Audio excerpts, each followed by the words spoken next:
राजबाड़ी ये राजबाड़ी बयस 100 बरस से पार होगा। हमें तो 100 बरस होगा।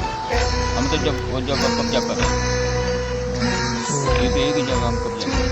तो फ्रेंड्स आज चले आसलाम बहु प्राचीन पुरोनो एक बांगलो निये, तो राजबाड़ी जेटाके बोले पुरोनो शांतिपुरे प्राचीन राजबाड़ी निये। तो তোমরা অনেক পুরনো রাজবাড়ি দেখেছো, তো এই রাজবাড়িটাও দেখে নাও আমার সাথে সাথে।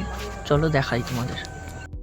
তো চলো এখান থেকে সামনে একটু এগিয়ে দেখা যাক। ওই দূরে সামনে ওই দূরে আছে এর পুরো মানে রাজার আরও সম্পত্তি আছে। সামনে একটা পুকুর আছে, সামনে আখ বাগান আছে। এখন হচ্ছে গিয়ে খেজুরের সময়, খেজুর রসের সময়। চলো দেখা যাক সামনেটা।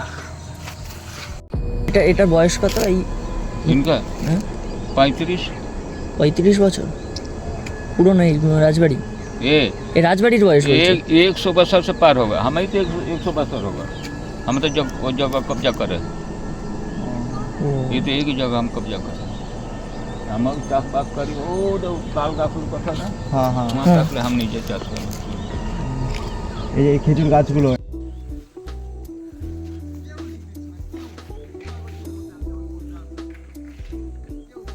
তো এইখানে রাজবাড়ির বাথরুম দেখতেই পাচ্ছ। ওইখানে একটা ছোট্ট কল আছে। অনেক পুরনো রাজবাড়ি মেরামত করা হচ্ছে এখানে। তো চলো অনেকটা এলাকা জুড়ে এটা আছে।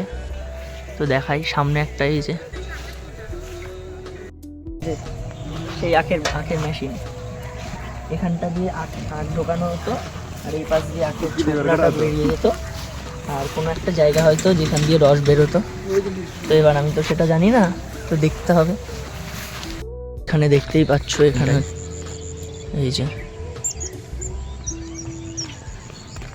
এই যেখানে সিঁড়ি ছিল।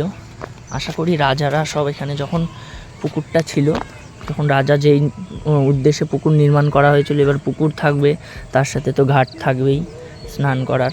আশা করি রাজারাও স্নান করার জন্য সেই ঘাটটা বাঁধানো হয়েছিল। তো সময়ের সাথে সাথে বয়সের সাথে সাথে ঘাটটাও ভেঙে মাটির তলায় যায়নি, জলের তলায় চলে গেছে। তো এই দেখো হলো, এবার বাড়ির দিকেও রওনা দেওয়া যাক। একা তো আসেনি আর সন্ধে হতে চললো। এই দিকটা ওই দাদুও বলছে সন্ধে হলে খুব একটা ভালো না জায়গাটা। শিয়াল আশেপাশের বন্যপ্রাণী জন্তুরা সব আসা শুরু করে, ডাকা শুরু করে। অলরেডি শিয়াল ডাকা শুরুও করে দিয়েছে। তো চলো।